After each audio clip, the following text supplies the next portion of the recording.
But they did show us. Yeah. So, and it's good that they showed us because the technology crashed and burned at Xerox. And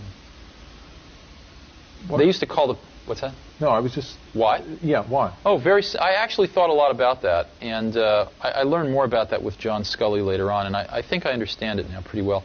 What happens is, like with John Scully, John came from PepsiCo, and they at most would change their product, once every 10 years. I mean, to them, a new product was like a new size bottle, right? So if you were a product person, you couldn't change the course of that company very much.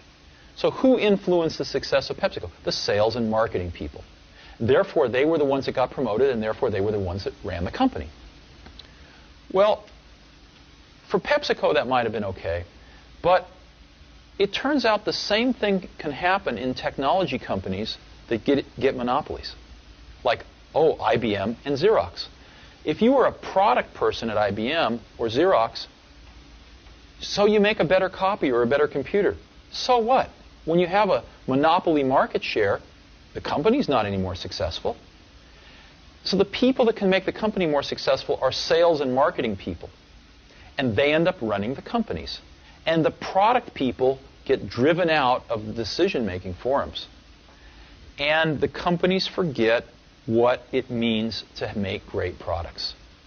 Sort of the product sensibility and the product genius that brought them to that monopolistic position gets rotted out by people running these companies who have no conception of a good product versus a bad product. They have no conception of the craftsmanship that's required to take a good idea and turn it into a good product. And they really have no feeling in their hearts, usually, about wanting to really help the customers. So that's what happened at Xerox. The people at Xerox PARC used to call